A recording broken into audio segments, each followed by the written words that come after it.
नमस्कार, आप सबका स्वागत है IBN 7 और न्यूज़ 18 इंडिया जिसका नाम अब हो गया है उसकी इस खास पेशकश में। मैं हूं आपके साथ सुमित अवस्थी और इस खास शो में बीते 15 दिनों में जब से नोटबंदी या विमुद्रीकरण जिसको कहा जा रहा है उसकी प्रक्रिया देश में शुरू हुई है। 500,000 के नोट जो आपके पर्स में हैं, जो आपके घर में थे, उनको एक्सचेंज आपको कराना पड़ रहा है। उस प्रक्रिया के पीछे की वजह क्या थी? क्यों सरकार ने इतना बड़ा कदम उठाया? बहुत से सवाल, बहुत सी आपने भ्रांतियां, अफवाहें इन 15 दिनों में सुनी होंगी, उनको दूर करने का वक्त आ गया है।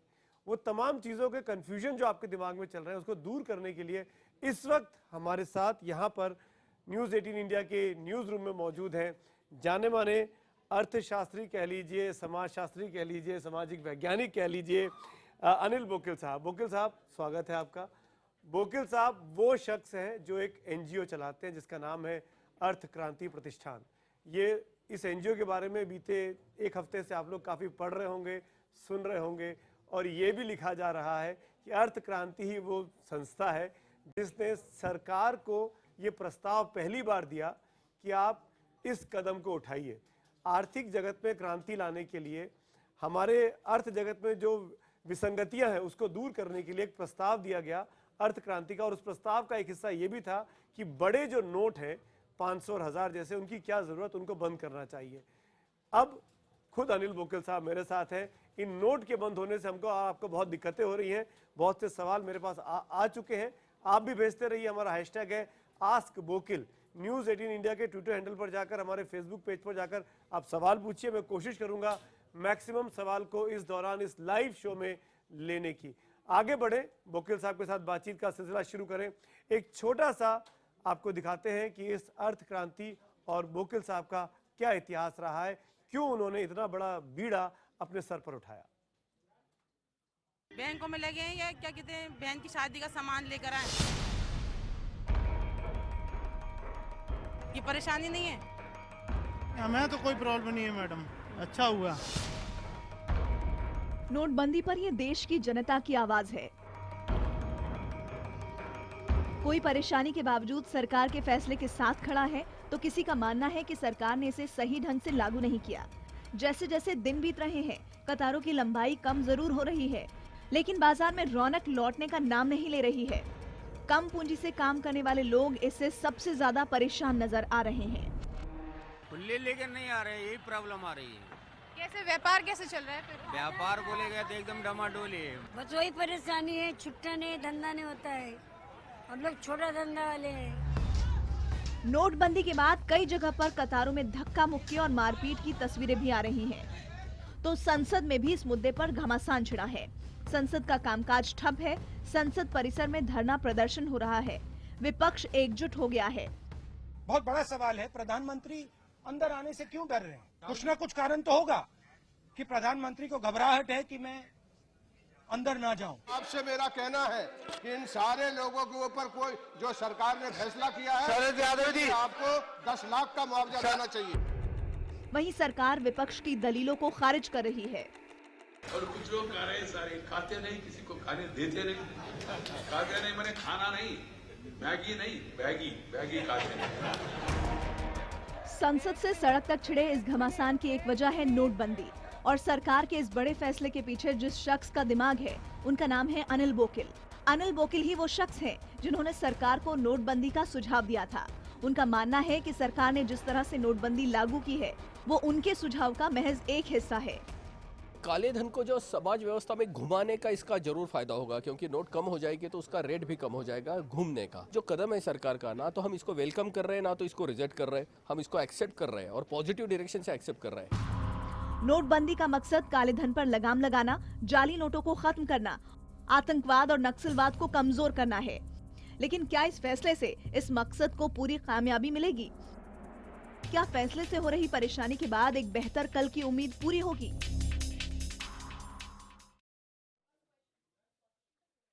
तो अब बातचीत का सिलसिला शुरू करते हैं। अनिल साहब, हमने बहुत पढ़ा, आप और आपके संस्थान प्रतिष्ठान पिछले हफ्ते 10 दिन से काफ़ी चर्चा में है। एक सबसे बेसिक सवाल जो मन में आता है, आपने हर इंटरव्यू में कहा, हर जगह कहा कि हमने तो एक लंबा प्रस्ताव सरकार को दिया था और सरकार ने एकमात्र चीज़ छोटा सा अंश माना है उसका, एक भी नहीं कहूंगा मैं, छोटा सा अंश। और जो कि चौथा या पांचवा कदम होना चाहिए था, सरकार ने वो सबसे पहले मान लिया, जिसमें 500 और 1000 के नोट अचानक बंद कर दिए गए। क्या आपने सोचा था कि ये होने के बाद जो दिक्कतें आ रही हैं, आपने खबरें देखी होंगी, लोगों की तबीयत खराब हो रही है, कई 60-70 लोगों की तो मौतें हो गई, ये किसी ने नहीं सोचा था, ना सरकार ने सोचा था, क्योंकि कोई नहीं चाहेगा कि इस तरह की विसंगतियां आए। लेकिन अब इससे बाहर निकलने का रास्ता क्या है? पीछे तो नहीं जा सकते, दोबारा तो 50 और 500 और 1000 के नोट वैलिड नहीं हो सकते। अब जो समस्या आ गई है, सरकार उससे कैसे लड़े, इसका कोई इलाज है आपके पास? पहले तो मैं ये क्लियर करना चाहता हूं कि ये प्रस्ताव हमने सरकार को नहीं दिया था। ये प्रस्ताव 16 साल में पब्लिक डोमेन में है जी। तो बड़े सभी पार्टी की राजनेताओं के साथ इससे बात हो रही है, क्योंकि ये आजकल का नहीं है। तो ये प्रस्ताव का कुछ अंश सरकार ने जरूर लिया है। हम तो ये क्लेम नहीं कर रहे कि ये हमारे प्रस्ताव से लिया है, लेकिन करेंसी कॉम्प्रेशन की बात तो हम 16 साल से करते आ रहे हैं। हर एक राजनीतिक तज्ञों के साथ हमने बात की है, एकेडमिशियन के साथ बात हुई है। ये 16 साल की लंबी ये है, ये हमारा प्रवास है। अभी आप जो बोल रहे हैं कि जिस तरीके से ये परिस्थितियां उलझ रही, उसको क्या रास्ता है? हाँ, कोई उसका सुलझाव? मैं आम आदमी के तौर से बोलता हूँ, जैसे जीपीआरएस में अगर ये हमारी एक चौक की रास्ते भटक गई है, तो अभी जाने के लिए रीओरिएंट करना पड़ता है। जैसे गूगल को ये जीपीआरएस पे जैसा मैप होता है ना, अभी ये रीओरिएंट तो करना पड़ेगा। हमने जो सुझाव दिया था, हम वो व्यवस्था की तरफ से दिया था, सरकार ने उसको कानून की रास्ते से लाया है। क्योंकि देखो, सरकार जो है उसको तो पूरी वो सर्वोच्च ये होती है ना संस्था, तो वो गुनहगारों को सजा देना भी उनका काम है। जो व्यवस्था पे काम करते हैं उनके लिए कोई गुनहगार नहीं होता, उनके लिए सिर्फ करेक्शन होता है कि भाई इसको करेक्शन करना है। लेकिन जन आक्रोश आज इतना है कि जिन्होंने गलत काम किया उसको सजा देना चाहिए, तो हमारा लुक नहीं है, वो सरकार का है। सरकार ने कानून की तरफ से उसका कदम उठाया है। तो ये ठीक किया सरकार ने? अभी सरकार की एनालिसिस करने वाली हम एजेंसी इतनी बड़ी नहीं है। आप बिल्कुल बीच की लाइन ले रहे हैं। आप ये भी नहीं कह रहे हैं कि हम सरकार के साथ नहीं है, आप सरकार से नाराज भी नहीं है। दोनों तरीके से है। देखो, हम 130 करोड़ का हमारा परिवार है, हम जो काम कर रहे हैं वो इकोनॉमिक्स पे काम कर रहे हैं, इसके लिए हमारा कोई व्यू नहीं है। हम टेक्निकल करेक्शन की बात कर रहे हैं, ठीक, कि इसमें तांत्रिकता का कहाँ गलत हो रहा है, इतने देश से हमारी इकोनॉमी क्यों चरमरा रही है, इतना ब्लैक मनी तैयार हो रहा है, इतना करप्शन हो रहा है, इतना आतंक बढ़ रहा है, उसके ऊपर सोल्यूशन क्या हो सकता है। ये सिर्फ कानून से नहीं आएगा, तो व्यवस्था में बदलाव भी होगा। तो हम व्यवस्था बदलाव की तरफ से इसकी सोच रखते हैं। तो ये शुरुआत है व्यवस्था बदलाव की? ये तो शुरुआत हो गई है। हमें लगता है कि ये तो शुरुआत हो गई है, लेकिन ये बड़े प्रोसेस की अभी ये शुरुआत है। ये कोई एक इवेंट नहीं है कि यहाँ हो के ये कॉमा है यहाँ, अभी ये फुल स्टॉप नहीं है। ये कहाँ तक जाएगा? और ये तो जाएगा, जो सरकार ने जनता को कमिट किया था जब इलेक्शन के पहले कि हम काले पैसे के खिलाफ और आतंक के खिलाफ एक बड़ी ये लिखेंगे, एक बहुत पुख्ता ये लेंगे, तो इसके ट्यून में तो हमें लग रहा है कि ऐसा हो सकता है। देखिए, सरकार ने अपने बचाव में बार बार कहा, क्योंकि विपक्ष हमले कर रही है, मैं पॉलिटिकल डिबेट में आपसे नहीं जाऊंगा, कि हमने जनधन के अकाउंट खुलवाए, हम लगभग हिंदुस्तान के बहुत बड़े तबके को बैंक तक लेके आ गए हैं, उनके अकाउंट्स खोल दिए गए हैं। उसके बाद उन्होंने बेनामी प्रॉपर्टी को लेके बिल लेके आए, उसके बाद उन्होंने अब काले धन को लेके तमाम देशों के साथ एक्स्ट्रेडिशन ट्रीटी की। अब उन्होंने अगले कदम के तौर पर 500 और 1000 को डिमोनेटाइज किया। ये और भी कदम बाकी हैं, और कौन कौन से कदम बाकी हैं जो 2019 के पहले सरकार को लेने ही हैं? देखो क्या है, काले पैसे जो समाज में घूमता है वो पैसा है, काला धन।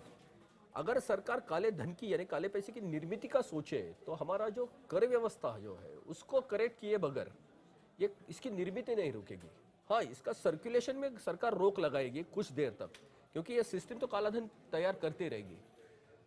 थोड़ा सा एक कॉमन लैंग्वेज में कि ऊपर से आपका नल टिपक रहा है, पानी टिपक रहा है, और आप फर्शी निचली वाली जो फर्शी है उसको साफ करते जा रहे हैं। जब तक वो उसका टिपकना बंद नहीं करेंगे तब तक इसका कोई मतलब नहीं है। आप ये कह रहे हैं कि जो कर व्यवस्था है, जो टैक्सेशन सिस्टम है, वो फ्लॉड है, वो फ्लॉड, ये पूरा फ्लॉड है, क्योंकि अभी इतने दिन से चल रही है, उसको ठीक करने की जरूरत जरूरी है वो, क्योंकि काले पैसे की निर्मित ही टैक्स इविजन से होती है। जब तक हम निर्मित को कुछ नहीं करेंगे और सिर्फ सर्कुलेशन को कंट्रोल करेंगे तो ये पूरा सॉल्यूशन नहीं होगा।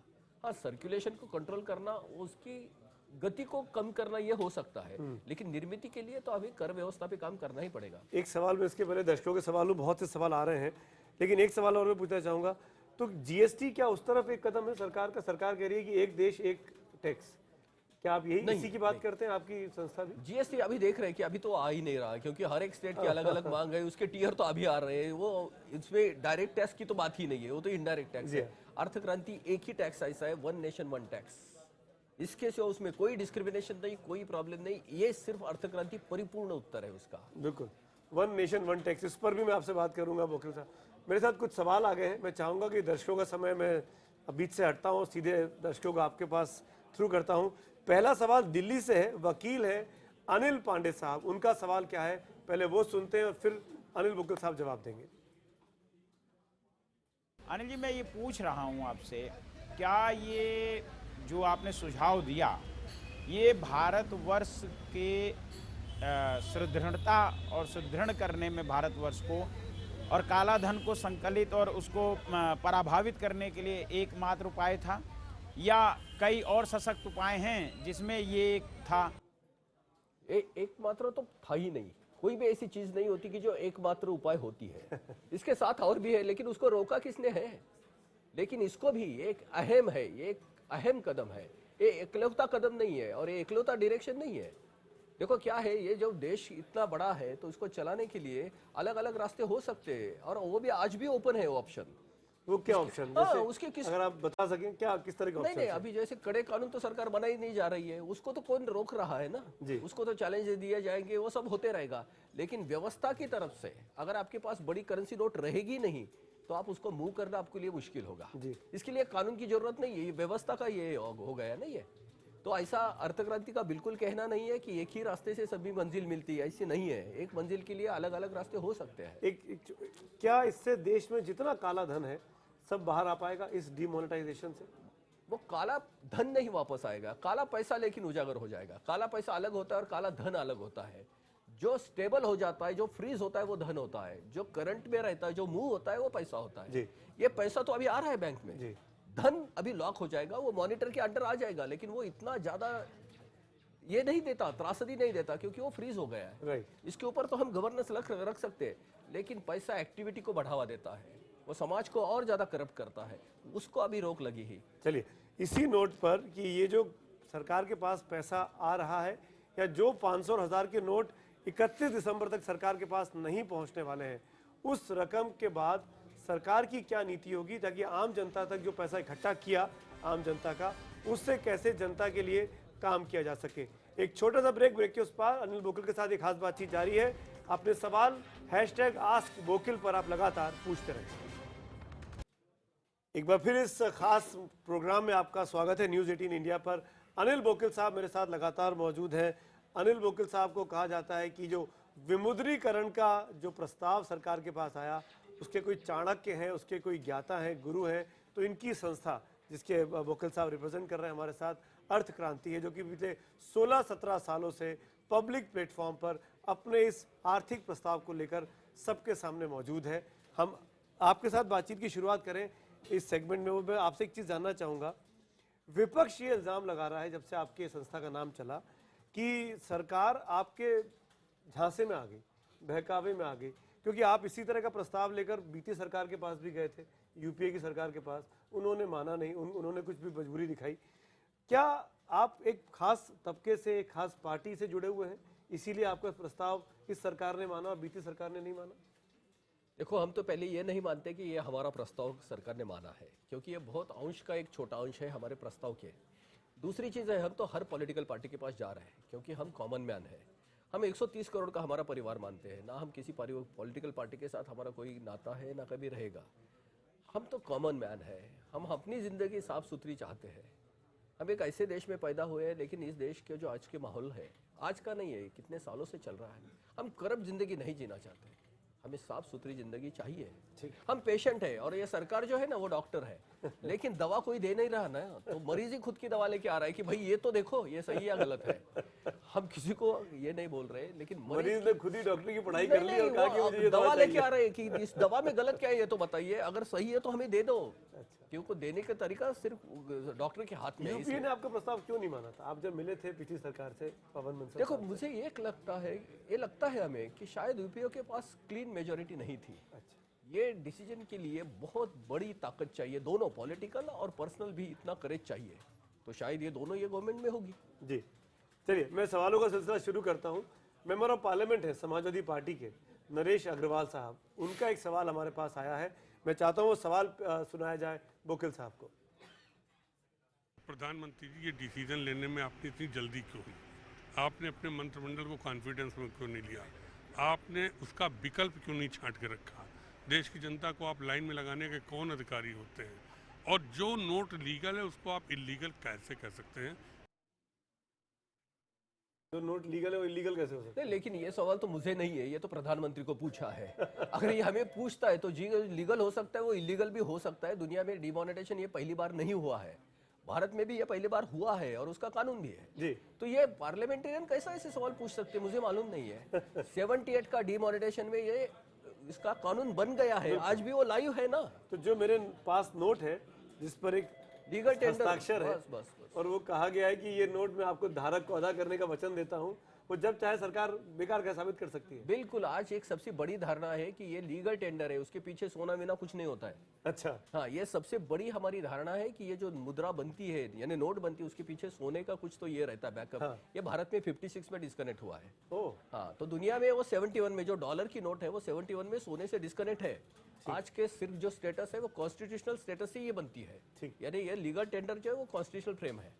अगर ये पार्लियामेंट रहता है तो उन्हें पार्लियामेंट में वही सवाल पूछना चाहिए कि कानून 78 में क्यों बना। ठीक है, मैं सवालों को सिलसिला आगे बढ़ाता हूँ। न्यूज रूम से भी कुछ सवाल मेरे पास आ रहे हैं। हमारे साथी यहाँ पर है, स्वाति हैं। स्वाति एक सवाल पूछना चाहती हैं। स्वाति, सवाल पूछिए। सर, मेरा सवाल ये है कि जिस तरह से ये जब से डिमोनेटाइजेशन जिस दिन अनाउंस हुआ है उसके बाद जिस तरह से एक झटके में मार्केट से इतना कैश निकाल लिया गया, लेकिन उतनी स्पीड में मार्केट में कैश जो है वो फ्लो नहीं हो रहा है। बाजार आप देखेंगे तो वो खाली पड़े हुए हैं। तो जितना, क्योंकि हर किसी के पास क्रेडिट कार्ड भी नहीं है, डेबिट कार्ड भी नहीं है, और हर शॉपकीपर के पास स्वैपिंग मशीन भी नहीं है। तो इस केस में जो इतना नुकसान हुआ है मार्केट को, वो उसकी भरपाई कैसे होगी? वही सवाल जो मैंने शुरू में आपसे पूछा था। सवाल तो सही है, क्योंकि ये तो इम्पैक्ट हो गया है मार्केट से। 86% अगर वैल्यू निकाली जाएगी कैश बेस्ड इकोनॉमी से तो उसका तो आने वाला था ही है। अभी इसकी प्रोविजन और प्रिकॉशन क्या थी?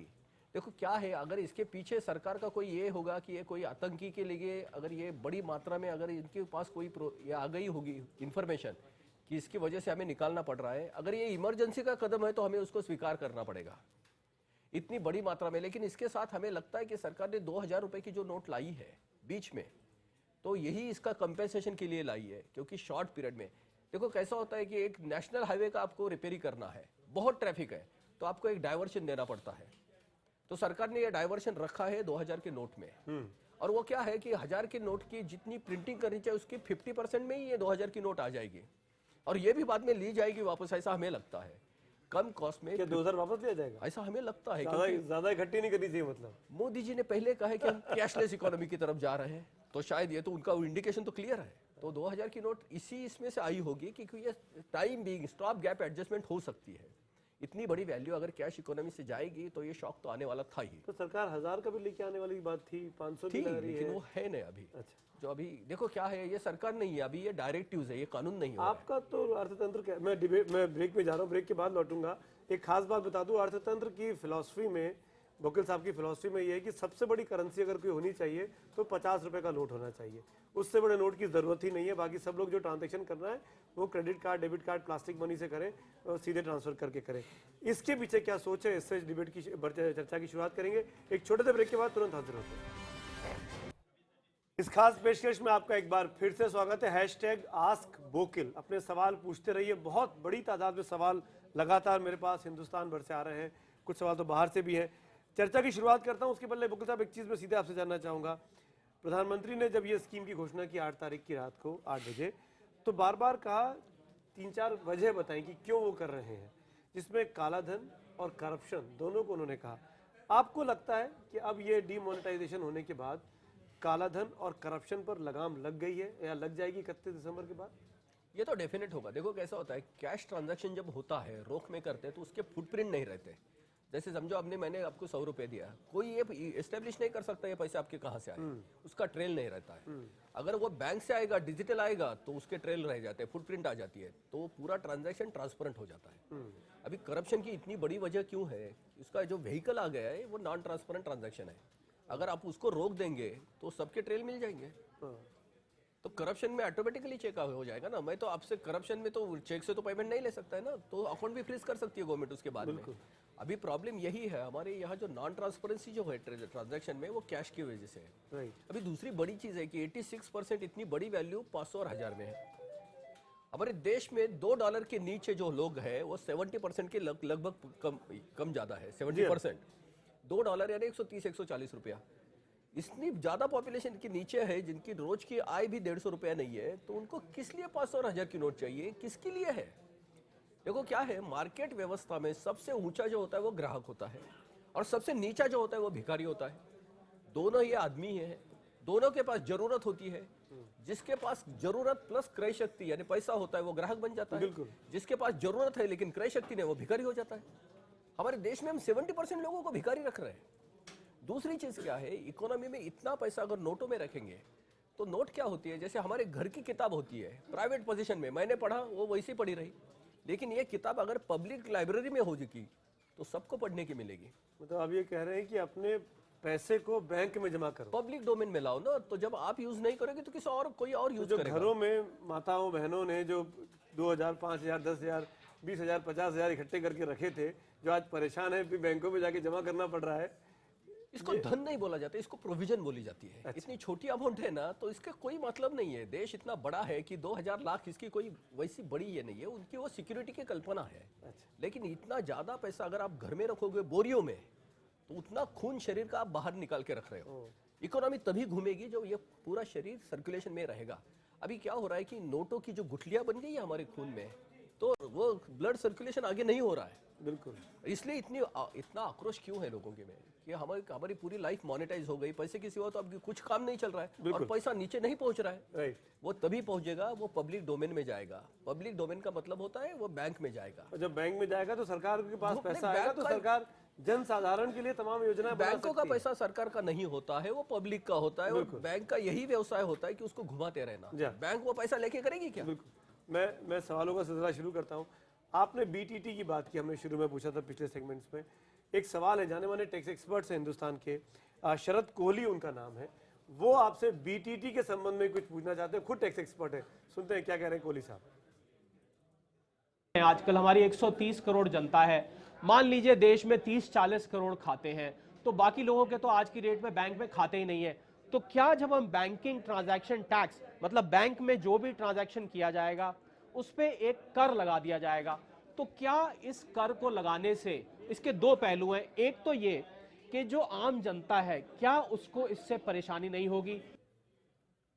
बहुत ही आसान सवाल है, क्योंकि आपने जो पूछा है वो पूरे प्रस्ताव का एक छोटा बिंदु है। दूसरा है कि कैश ट्रांजैक्शन पे टैक्स नहीं रहेगा। 100 रुपए की नोट नीचे वाली रहेगी, जो गरीब जनता यूज करती है, गरीब लोग यूज करते हैं, उनके ऊपर कोई टैक्स होना ही नहीं चाहिए। आप तो मानते हैं कि गरीब लोगों पे टैक्स नहीं होना चाहिए, ये तो टैक्स, आदर्श टैक्स प्रणाली का ये तो सबसे बड़ा कैरेक्टर है ना। सिर्फ बैंक से जो ट्रांजैक्शन होगा उसी के ऊपर टैक्स लगेगा। जो आदमी को परेशानी है बैंक में, जो नहीं गए उनको टैक्स लगेगा भी नहीं। बिल्कुल। अगला सवाल, मेरी कलीग है यहाँ न्यूज रूम में, आपके बात सुन रही हैं, शीतल मौजूद है और लगातार इसको कवर भी करती आ रही है। शीतल, पूछिए अपना सवाल। सर, आप बार बार जो है बैंक की बात कर रहे हैं, ट्रांसपेरेंसी की बात कर रहे हैं, लेकिन इंडिया में बहुत सारे लोगों के पास बैंक अकाउंट नहीं है। वो लोग कैसे जो है कैशलेस ट्रांजैक्शन की और कैशलेस इकोनॉमी की ओर जाएंगे, उसके बारे में आप क्या बताएंगे? क्योंकि इंडिया में हम लोगों ने जनधन योजना और ये सब शुरू किया है, जिसके बाद बैंक अकाउंट खुलवाए हैं, लेकिन अभी बहुत से लोग हैं जिनके पास नहीं है। हम लोग भी डेली कवर करते हैं, उसमें देखते हैं लोगों के पास नहीं है, तो उसके बारे में कुछ बताइए। आपने वर्तमान की बात कही, बिल्कुल सही है। ये थोड़ा सा फ्यूचर आगे झांक के आप देखेंगे तो अभी 8.5 लाख पोस्ट ऑफिस कनेक्ट कर दिए हैं रिटेल बैंकिंग को। आपकी युवा पीढ़ी तो अभी डिजिटल इकोनॉमी में आ ही सकती है। आपके हाथ में एम पॉकेट आ गया है। अभी जो पुराने लोग हैं तो उनको 100 की नोट काफी है, वो कर सकते हैं, इतना बड़ा शॉकिंग नहीं है ये। दूसरी तरफ देखो, आज ग्लोबल मार्केट हो रहा है, आप ओपन मार्केट में कार्ड स्वाइप करके सभी जगह जा रहे हैं। और आने वाला फ्यूचर पूरी दुनिया का यह डिजिटल इकोनॉमी ही होगा, अभी करेंसी इकोनॉमी नहीं है। बिल्कुल।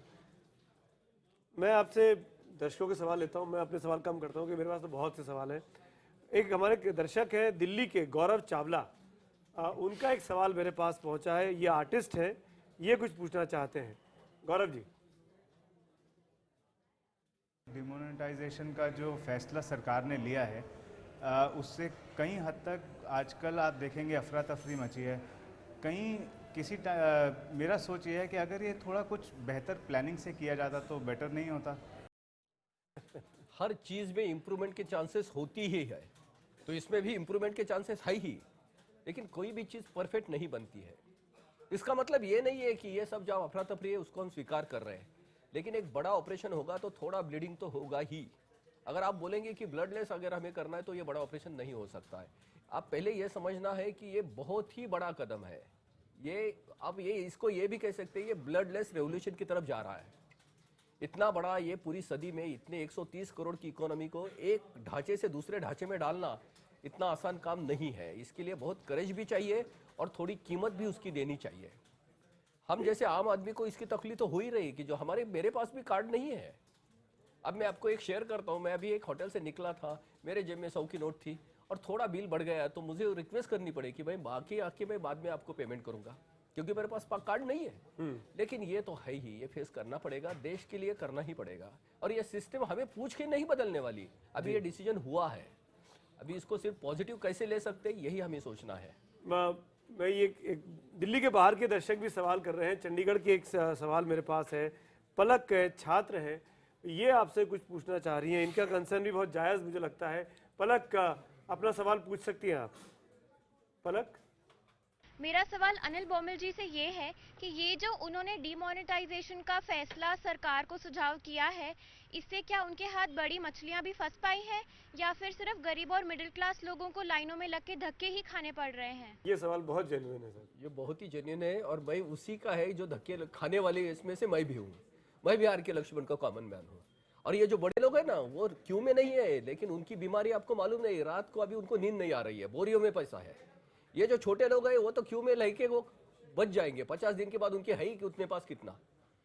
बोरियों के जो लोग हैं वो अभी आपको क्यों में नहीं दिखाई रहे उनके, लेकिन हार्ट अटैक आ रहे हैं, वो रास्ते पे नहीं मर रहे लेकिन हॉस्पिटल में तो जा ही रहे। बिल्कुल, इसका मैग्नीट्यूड बहुत बड़ा है। तो आपको लगता है कि ये बड़े लोगों को ऊपर शिकंजा कसा है? नहीं, हमें नहीं लगता। ये हमें व्यवस्था का करेक्शन लगता है। हमें ये नहीं लगता कि किसी को सजा देने के लिए हो रहा है। एक व्यवस्था का प्यूरिफिकेशन जरूरी था। ये पैसा आम आदमी तक पहुंचना चाहिए था। अब जो बोरियों में जो पैसा पड़ा है वो आम आदमी तक जाएगा ही नहीं, तो वो भिखारी रह जाएगा। वो पब्लिक डोमेन में पैसा लाना ये जरूरी कदम था। ठीक, हितेश मेरे सहयोगी हैं, वो आपसे सवाल पूछना चाह रहे हैं। हितेश सर नमस्कार। नमस्ते सर, मेरा सवाल ये है कि जो नोटबंदी पे इकोनॉमिस्ट हैं वो दो अलग अलग विचार रखते हैं। कुछ लोग कहते हैं कि इकोनॉमी डूब जाएगी, कुछ लोग कहते हैं नहीं ये बहुत अच्छा है। तो पहली बात तो इकोनॉमिस्ट की दो अलग अलग राय क्यों है? और एक सवाल ये कि मार्केट में जब कैश फ्लो कम होगा तो परचेजिंग पावर जो है लोगों की, क्या वो कम नहीं होगी? बिल्कुल होगी। मार्केट जो चलता है वो जरूरत प्लस क्रय शक्ति इज इक्वल टू डिमांड। जरूरतें लोगों की कम नहीं हुई है। अभी सिर्फ परचेसिंग पावर कुछ दिन के लिए शिफ्ट हो रही है। जब तक वो शिफ्ट नहीं होती तब तक परचेसिंग पावर कम होगी तो मांग कम होगी, मार्केट कम होगा। लेकिन जब तक जरूरत जिंदा है तब तक मार्केट में मंदी नहीं आएगी। तो भारत में आने की चांस ही नहीं है। ये डिजिटल मनी में जाएगा तो और बढ़ेगी, क्योंकि ये पूरा पैसा बैंक में जाएगा तो इंटरेस्ट रेट कम आएंगे, क्योंकि बैंक के पास इतना पैसा आएगा। इंटरेस्ट रेट कम आएगा तो जरूरतें इतनी ज़्यादा है कि आम आदमी तक वो पैसा पहुंचेगा।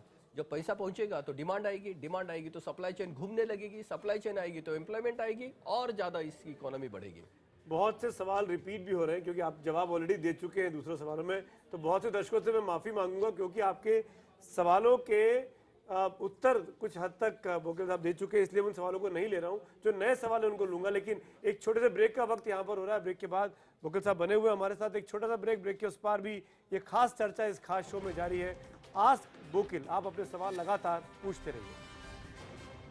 ब्रेक के बाद आपका एक बार फिर से स्वागत है। बोकेल साहब मेरे साथ मौजूद है। बोकेल साहब, बहुत से सवाल बाकी हैं, लेकिन एक सवाल काफ़ी देर से मेरे जहन में है। जो करप्शन की सबसे बड़ी वजह मानी जाती है हिंदुस्तान में, वो है राजनेताओं के पास इकट्ठा हुआ अथाह धन। क्योंकि वो चुनाव लड़ते हैं और चुनाव में सारा ट्रांजैक्शन, क्योंकि मैं पॉलिटिकल रिपोर्टर हूँ, 20 साल से कवर कर रहा हूँ, मैंने देखा है कैसे अनाप शनाप पैसा खर्च किया जाता है, कैसे मैनेज किया जाता है। उसको लेके क्या सिस्टम है? कैसे उस खर्चे को क्या स्टेट फंडिंग के जरिए रोका जा सकता है या कोई और तरीका भी हो सकता है इन नेताओं पर लगाम लगाने के लिए जो करप्ट प्रैक्टिसेस है? आपने बहुत ही अच्छा कहा और आपने सॉल्यूशन भी बता ही दिया। देखो क्या है, हम तो इलेक्शन से ही अपने प्रतिनिधि चुन के देते हैं और उसके लिए अगर स्टेट फंडिंग नहीं है तो ऑटोमेटिकली वो काले पैसे पे जाएगी, क्योंकि काला पैसा जो कर व्यवस्था से निर्माण हो रहा है, ये पॉलिटिशियन काला पैसा निर्माण नहीं करते हैं, उसका यूज करते हैं, उसको उपयोग में लाते हैं। अगर निर्मित ही बंद हो गई तो इनको करने को कोई चांस ही नहीं है। लेकिन अगर स्टेट फंडिंग हो जाएगी तो हमारी डेमोक्रेसी में और ज्यादा अच्छा होता है। आपको लगता है वो पॉलिटिकल विल है? नहीं, वो तो इलेक्शन कमीशन, नहीं, इलेक्शन कमीशन उसके ऊपर सोच रहा है। और इलेक्शन कमीशन ने पहले इसको 2005-6 से उसकी तैयारी चल रही है कि हम इसको एक बजटरी प्रोविजन करेंगे इलेक्शन के लिए, एक आम आदमी भी खड़ा हो सकेगा और ये हो सकता है। लेकिन ये इलेक्शन कमीशन के लिए उसके लिए अलग ढांचा देना पड़ेगा, लेकिन हमें इलेक्शन के लिए अभी सफेद पैसा देना जरूरी है। तो उम्मीद पर दुनिया कायम है, जैसे ये हुआ आखिरकार 16 साल के बाद, हो सकता है कि कुछ और चीजें भी हो आने वाले वक्त में। सवाल लेता हूं, ब्रिगेडियर दीपक बजाज दिल्ली से हैं, ये आपसे सवाल पूछे जा रहे हैं। बोकिल साहब सुनिए क्या कहते हैं बजाज साहब।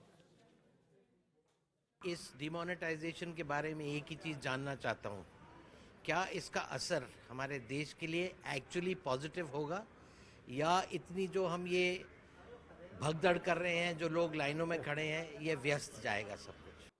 देखो, ये पॉलिसी ये डायनामिक बैलेंसिंग होती है। आज के इमीडिएटली बड़ा जो रोग है अपने देश में, जो कैंसर जैसे फैला है, वो करप्शन और आतंक है। इसके जो हमने जो दवाई दी उसके साइड इफेक्ट हो सकते हैं, छोटे साइड इफेक्ट, लेकिन उसको हम एड्रेस कर सकते हैं। ऐसा नहीं है कि ये इसमें सभी के सभी खत्म हो जाएंगे। डायनामिक बैलेंसिंग है और कोई उपचार इसके साथ करने ही पड़ेंगे, लेकिन कैंसर के लिए बहुत जरूरी ये उपाय था। आने वाला फ्यूचर और भी रास्ता निकाल के देंगे हमें। हम इतने एक निराशा में गए थे इलेक्शन के पहले, लोगों को लग रहा था कि कोई सोल्यूशन है ही नहीं इसमें। अभी ऐसा नहीं है, उम्मीदें जग गई है लोगों की, ये हो सकता है। आखिरी सेगमेंट है, फटाफट बहुत सारे सवाल लेने हैं। न्यूज रूम में निशा काफी देर से बैठी है। निशा पूछिए अपना सवाल। सर, मैं आपसे पूछना चाहती हूँ कि हम कैशलेस इकोनॉमी की ओर बढ़ने की बात कर रहे हैं, लेकिन हमारे देश में हजारों लाखों लोग ऐसे हैं जो छोटी 10, 20, 50 रुपए की चीज़ें जिनसे हम खरीदते हैं। तो आपको नहीं लगता कि जब हम कैशलेस इकोनॉमी की ओर बढ़ेंगे तो उनका रोजगार खत्म हो जाएगा? मैं यही बात बार बार दोहरा रहा हूँ कि हम कैशलेस की बात नहीं कर रहे, हम लेस कैश की बात कर रहे हैं। आज जो बड़े लोग हैं, पढ़े लिखे हैं, उन्होंने कार्ड की तरफ जाए, 100 के रुपए की नीचे की नोट रख दे अभी, और आहिस्ता आहिस्ता उसको भी निकाल दे 50 तक। ये एक वन स्ट्रोक नहीं जाना है। हम लेस कैश की बात कर रहे हैं, कैशलेस की बात नहीं कर रहे हैं। अनुराग, आप सवाल पूछना चाह रहे हैं? अनुराग, आप कह रहे हैं रिश्वत बंद हो जाएगा जो भी, लेकिन रिश्वत तो बैंक से भी निकाल के दे देंगे, कार्ड से भी निकाल के दे देंगे। फुटप्रिंट्स मिल जाएंगे तो उसके मेजर भी हो जाएंगे। आपको मालूम नहीं है, एक स्टेट मिनिस्टर ने, चीफ मिनिस्टर ने ट्राई किया है चेक से पैसा लेने का, और वो आप सबको मालूम है, भारत जानता है उसके ऊपर किस तरीके से केस चल रही है। जब फुटप्रिंट्स मिल जाएंगे तो कानून उसका रास्ता ले लेगा ना। अभी फुटप्रिंट्स ही नहीं रहते तो किसको पकड़ेंगे आप? एक चीफ मिनिस्टर ने यह कोशिश की है चेक से रिश्वत लेने की, और कानून ने उनके ऊपर, झारखंड मुक्ति मोर्चा की शिबू सोरेन की बात कर रहे हैं, सबके तो सामने, ये सबके सामने है ना, वो अभी भी केस चल रहा बताऊं? है। मैं एक और सवाल लेता हूं, दर्शक के मेरे साथ विजय सोनी बिजनेसमैन है भोपाल से, वो आपसे पूछना चाह रहे हैं। बोकिल साहब, हम आपके 500 और 1000 के नोट पुराने बंद करने का स्वागत करते हैं। मेरा आपसे प्रश्न है कि आप नए 2000 और 500 के नोट कब बंद करने वाले हैं, ताकि हमें कैशलेस ट्रांजैक्शन मिल सके? सवाल तो अच्छा है, लेकिन मैंने पहले बताया कि जैसे नेशनल हाईवे की रिपेयरिंग के लिए ये डाइवर्शन है, रिपेयरिंग हो जाएगी तो ये डाइवर्शन भी बंद हो जाएगा ना। आपको लगता है कि ये बड़े नोट्स भी बंद होंगे 500 और 2000? होना ही चाहिए, तो डाइवर्शन क्यों रखेंगे ना, एक बार बड़ा रास्ता अगर, क्योंकि विपक्ष बार बार इल्जाम लगा रहा है कि आपने 1000 बंद करके 2000 शुरू कर दिया। नहीं, ये पॉलिटिक्स की बात है, लेकिन ये कॉमन सेंस की बात है कि अगर इतनी बड़ी वैल्यू अगर आप निकाल रहे हो तो नहीं तो कंजेशन वो मर जाती है ना इकोनॉमी। तो ये डाइवर्शन देना जरूरी था, ये डाइवर्शन ही होगा ऐसे हमें लगता है। रामचंद्राणी है, भोपाल के हैं, दुकानदार है पेशे से। रामचंद्राणी साहब पूछिए अपना सवाल। जो ये 500 और 1000 के नोट बंद हो गए हैं, जिससे मार्केट सेंटीमेंट खराब हो गया है, आज जिसके पास वाइट मनी भी है वो भी थोड़ा सा इनसिक्योर से महसूस कर रहे हैं खर्च करने के लिए। क्या मुझे लगता है कि 2-3 महीने के बाद क्या ये मार्केट वापस से ठीक हो पाएगा?